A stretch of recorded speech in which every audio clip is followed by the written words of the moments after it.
নবীজি যখন বলেন যে ঈসা আলাইহিস সালাম দামেস্কের পূর্বে সাদা মিনার আর মসজিদের ওখানে নাজিল হবে, তখন সাদা মিনারও ছিল না, ওই মসজিদও ছিল না, দামেস্কের কেউ তখন মুসলমানই ছিল না, সব খ্রিস্টান বা বিভিন্ন জাতি, ইহুদি ওরা জাতি। তাহলে কিভাবে ফলে গেছে নবীজির কথা যে আল্লাহ তুমি রক্ষা করো, আল্লাহ তুমি ফিলিস্তিন রক্ষা করো, বাংলাদেশকে রক্ষা করো। ফিলিস্তিন হলো প্রকাশ্য ফিলিস্তিন, আর বাংলাদেশ হলো নীরব ফিলিস্তিন, অপ্রকাশ্য ফিলিস্তিন, একই অবস্থা। এজন্য দুইটার যুদ্ধ কিন্তু একসাথে চলছে, এখন শুরু হয়েছে এই যুদ্ধটা, দুইটাই কিন্তু অ্যাট এ টাইম যুগপৎভাবে কিন্তু শুরু হয়েছে। পরিণতি একই রকম হবে, ফিলিস্তিনে যে পরিণতি হবে বাংলাদেশেও সেই পরিণতি হবে, ফিলিস্তিনে যে যুদ্ধ হবে বাংলাদেশেও সেটা হবে, এবং পরিণতি ওখানে যায় এখানেও তা। পরিণতি কি? মুসলিম উম্মাহ ইনশাআল্লাহ এই দুই স্থান সহ গোটা বিশ্বে তারা বিজয়ী হবে, নেতৃত্ব দেবে ইনশাআল্লাহ। রেজাল্ট দিয়ে দিলাম না, কিছু ছাত্ররা আছে অঙ্ক দেখলেই ফলাফল জানে, তো ফলাফল বলে ফেলছে, ফলাফল তো আপনাকে ফলাফল বলে দিলাম, যে যত কিছুই বলুক ফল ভাই আমার, তাল গাছ আমারই ইনশাআল্লাহ, তাল গাছ আমরাই পাবো। ফিলিস্তিন কেন্দ্রিক গোটা বিশ্ব নেতৃত্ব মুসলিমরা ওখান থেকে দেবে, বাংলাদেশ কেন্দ্রিক বাকি এশিয়া মহাদেশ এখান থেকে আরেকটা নেতৃত্ব আসবে ইনশাআল্লাহ। এখানে সেই অবস্থা তৈরি হচ্ছে। কোরআন আমাদের মর্যাদা, মুসলিম উম্মার সমস্ত মর্যাদা কোরআন কেন্দ্রিক।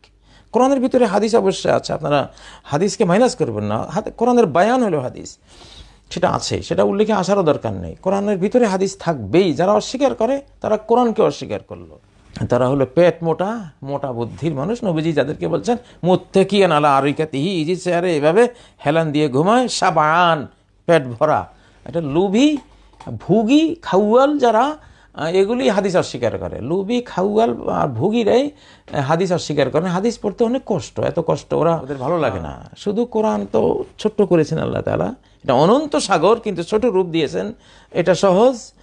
এক বুখারি দেখেন কত বড়, এই যে আমার এখানে এই যে এক বুখারি কত খণ্ড দেখছেন, কিন্তু কোরআন তো এক খণ্ড। এখানে যে বুখারি শরীফ এক একটা খণ্ড, কোরআন হলো এক খণ্ডে কোরআন শেষ, আর বুখারি কত খণ্ড। হাদিস দেখলে ওরা চিন্তা করে আমি খাবো কখন, এত হাদিস পড়তে গেলে তো আমার খাওয়ার টাইম পাবো না, হ্যাঁ আমি ঘুমাবো কখন, আমি ইজি চেয়ারে, আমি একটু পালঙ্কে খাটে আমি যে হেলান দিয়ে ঘুমাবো কখন। আর আমরা যারা হাদিস পড়েছি কোরআন, আলহামদুলিল্লাহ, কোরআন তো আমি 36 দিনে আল্লাহ আমাকে দিয়েছেন, এটা আমি বারবার বলেছি। 36 দিনের মধ্যে 6 দিন বাদ দেন, কারণ আসলে ওই 36 দিনে ক্লাস করেছি 3-4 ঘন্টা, এরপরে রান্না করেছি, তারপরে আরও কত কাজ করতে হয়েছে। একেবারে শুধু কোরআনের জন্য আমার 36 দিন একদিনও ছিল না, বরং ক্লাস টাস করে আমি এই কোরআনটা হেফজ নিয়েছি, তাতে 1 মাসের মতো সময় পেয়েছি, হয়তো 12 কম।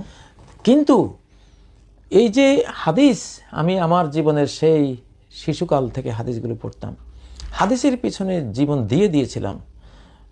হাদিস পড়তে পড়তে পড়তে পড়তে এমন অবস্থা হয়েছিল যে মানে শরীর ছিল না, হাড্ডিটা যখন কামিল শেষ করি তখন শরীরের মধ্যে হাড্ডি বাকি ছিল। এত পরিশ্রম তো আর সবার সয় না, পেট মোটা খাউয়াল টাইপের, ভুগি টাইপের, রাজুল সাবান মুত্তাকিয়ান আলা আরিকাতিহি, খাইতে খাইতে খাইতে খাইতে তারপরে পেট ভরা, তারপরে হলো এখন পেট ভরলে পরে কি আসে, ঘুম আসে, পড়া আসে, পেট যখন ভরে তখন ঘুম আসে। তো এই টাইপের লোকগুলি হাদিস দেখতে পারে না, সর্বনাশ।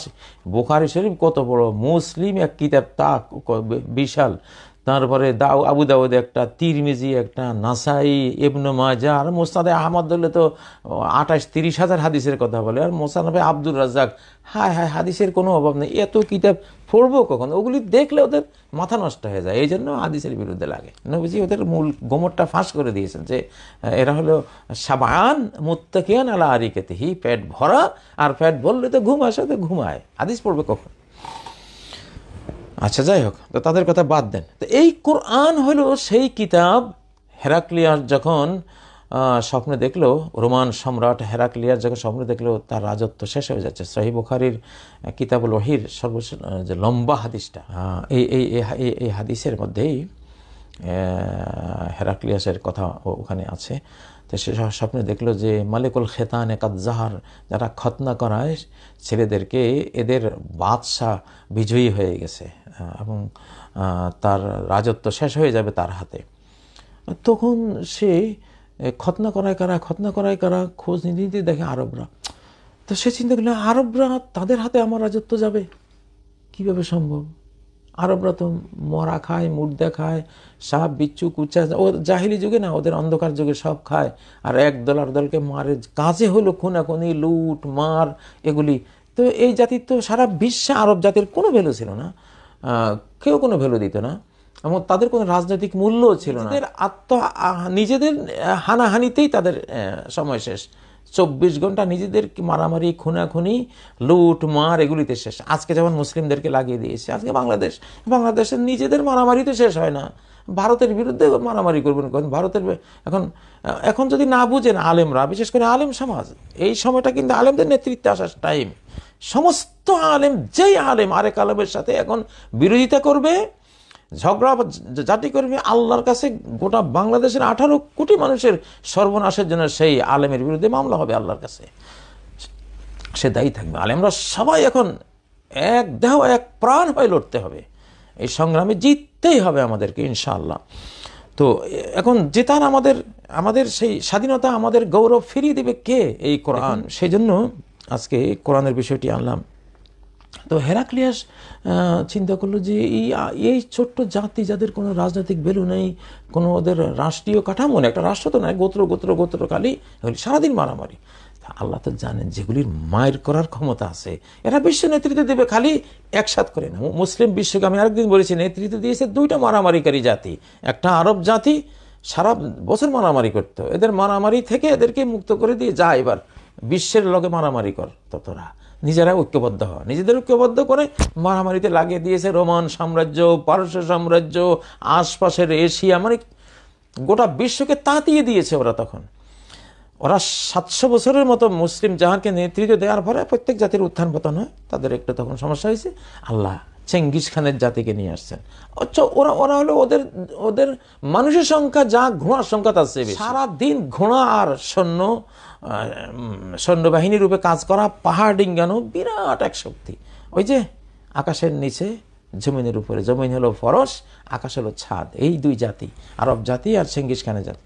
চেঙ্গিস খানের জাতি হলো এই যে তুরস্কের বর্তমান আর্দুগানদের জাতি। তো এদেরকে দিয়ে বাকি 700 বছর আল্লাহ মুসলিম জাহানকে টেনে নিয়েছেন। নাকে তেল দিয়ে ঘুমানো অভ্যস্ত জাতি দিয়ে নেতৃত্ব আসে না, বিশ্ব চলে না, সভ্যতা নির্মাণ হয় না। তো যাই হোক, এখন এই যে কোরআন, সেই একমাত্র কোরআন আরব জাতিকে বিশ্ব শিক্ষক, বিশ্ব শাসক জাতিতে পরিণত করে দিয়েছে, একমাত্র এই কোরআন। আচ্ছা, বাংলাদেশের কি ভ্যালু ছিল? বাংলাদেশের শিশুরা কি করে, কে কোথায় গান গায়? বাংলাদেশের কোনো সাংস্কৃতিক অঙ্গনে বৈশ্বিক কোনো জয় ছিল? কিছুই তো, টুকটাক কিছু হয়তো হয় আর কি। কিন্তু এই কোরআন বাংলাদেশের শিশুরা বুকে নেওয়ার পরে সারা ওয়ার্ল্ডে ফার্স্ট হয়, আরব বিশ্বের উপরে ফার্স্ট হয়, সেকেন্ড হয়, থার্ড হয়, ইরানে গিয়ে ফার্স্ট হয়, যেখানে যায় সেখানে। এখন কি মর্যাদা বাংলাদেশের, বিশাল মর্যাদা। আল্লাহ বাঙালিদেরকে দয়া করেছেন, বাংলাদেশের দিকে আল্লাহ রহমতের দৃষ্টি হয়েছে। কিভাবে বুঝি? কোরআন দিয়ে বুঝি। একটা চতুর্দিকে কোরআনের প্রতি মায়া। বাবা কোনোদিন নামাজও পড়ে না, কিন্তু এসে বলে, হুজুর আমার পোলাটার একটা হাফেজ বানাবেন। মায়া দিয়ে দিয়েছেন আল্লাহ, আল্লাহ সম্মানিত করবেন ইনশাআল্লাহ। আল্লাহ কোরআন দিয়েছেন বাংলাভাষীদেরকে। তো যেই মুহূর্তে এখানে মসজিদে আকসা রেডি হচ্ছে বিশ্ব নেতৃত্বের জন্য, এখানে যুদ্ধ চলছে, সেই মুহূর্তে বাংলাদেশে আরেক যুদ্ধ ফ্রন্ট তৈরি হয়ে গেছে, এবং 3 দিকে যে ঘেরাও করা রাষ্ট্র, তাদের সাথে এটা হবেই। তো সংগ্রামের মধ্যেই উঠে আসবে জাতি। তো সংগ্রামের মূল যেই প্রাণ শক্তি, স্পিরিচুয়াল ক্ষমতার যে মূল জিনিসটা, সেটা হলো তার কোরআন। দেখুন 43 নম্বর সূরা যুখরুফের 44 নম্বর আয়াত, ওয়া ইন্নাহু লাযিকরুল লাকা ওয়া লিকওমিকা ওয়া সাওফা তুসআলুন। ওয়া ইন্নাহু লাযিকরুল লাক, সন্দেহ নেই, সন্দেহ করবে না। ওয়া ইন্নাহু, হ্যাঁ, কোনো ডাউট নাই যে লাযিকরুল লাক, অবশ্যই এই কোরআন, জিকির মানে শরফ, মর্যাদা, হে নবী, তোমার জন্য, তোমার জাতির জন্য। তোমার জাতি বলতে তোমার আরব জাতি, তোমার ফলো করবে তার জন্য শরফ। দেখেন না, এটা আমাদের ফলাগুলি, ওই যে তাকরিম, ওই যে আবু রায়হান, এরা ছাড়াও অনেক শিশু যারাই কোরআন পড়ে, সেই আন্তর্জাতিক পর্যায়ে যাক না যাক, একটা গ্রামে যদি একটা শিশু হাফেজে আসে, গ্রামের মানুষ সবাই চায় শিশুটারে একদিন একটু মেহমান বানাই, তার একটু মেহমানদারি করি। ডক্টরের ডিগ্রি নিয়ে যান, কেউ জিজ্ঞাসাও করে না। আর হাফেজ মায়ের রান্না খাওয়ার টাইম পায় না, খালি কেবল তার মর্যাদা, কোরআন, সে জীবন্ত কোরআন। তো এখন বাঙালিদের মর্যাদা, হাজার বছরের নির্যাতিত নিষ্পেষিত বাংলাদেশি বাংলা ভাষী মানুষদের মর্যাদা ফিরে আসবে কোরআন দিয়ে। এই রমজান আসতেছে, আপনি আপনার শিশুকে 1 পারা কোরআন কি মুখস্থ করিয়েছেন? 2 পারা, 3 পারা, 5 পারা, 6 পারা মুখস্থ কোরআন? 1 পারা হলেও মুখস্থ কোরআন লাইনে তুলে দেন, 5 পারার হাফেজ বানান। বাঙালি শিশুরা 5 পারার হাফেজ হইতে পারবে না, এটা কোনো কথা না। বাঙালি ব্রেইন অত্যন্ত শার্প, আল্লাহ তাআলা এই তৌফিক দেবেনই।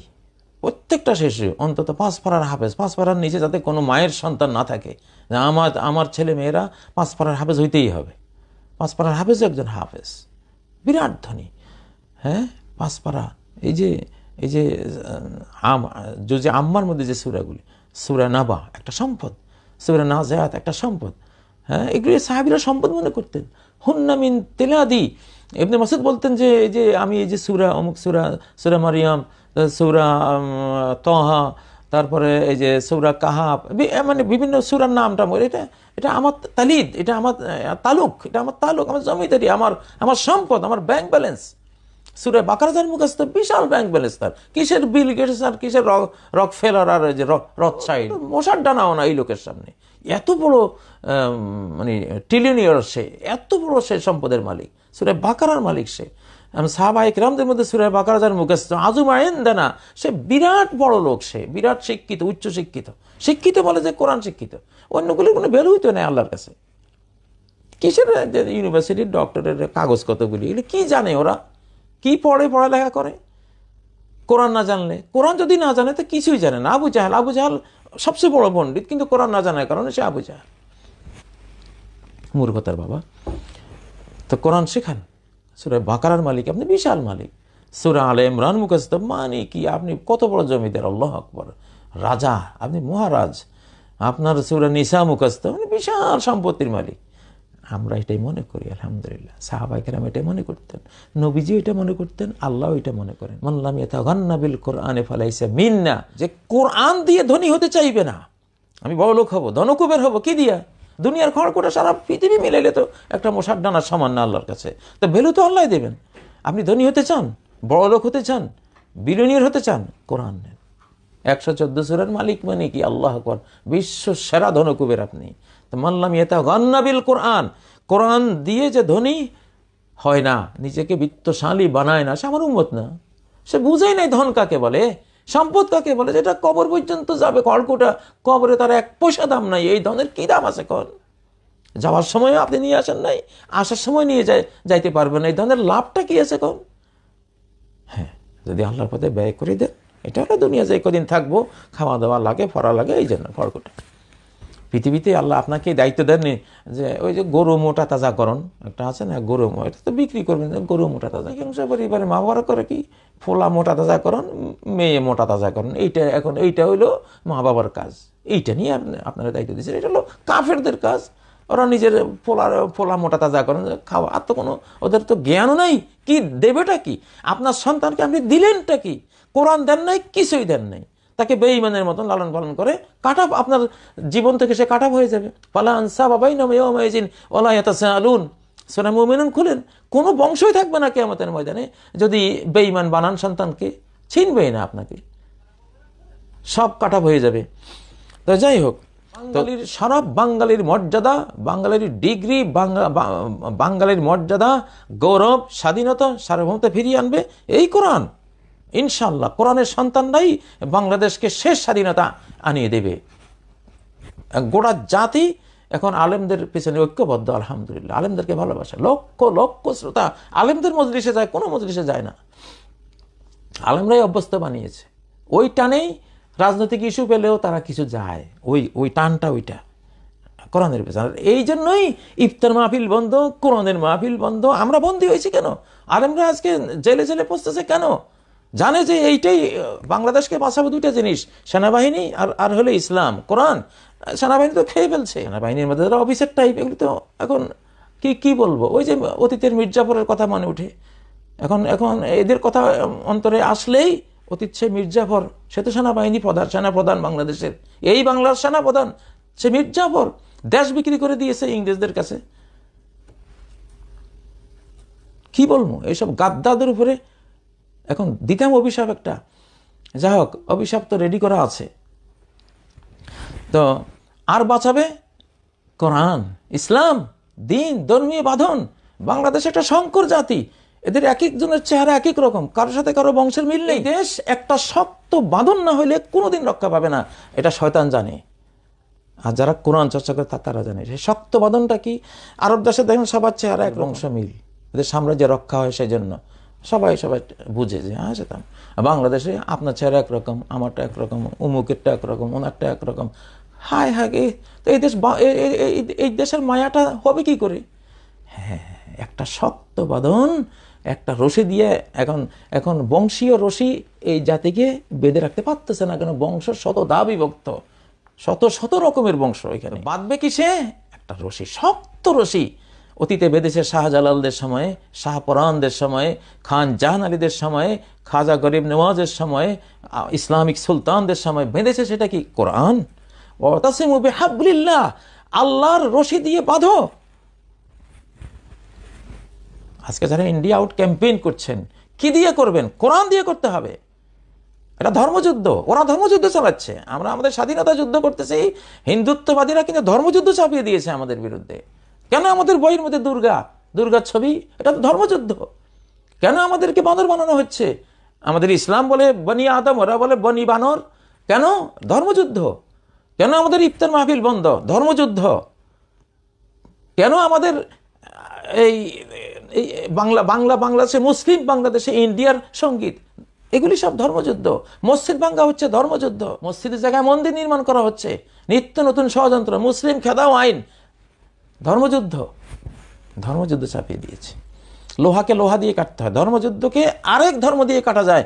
পৃথিবীর কোনো আন্দোলন দিয়ে আপনি কাটতে পারবেন না এটাকে।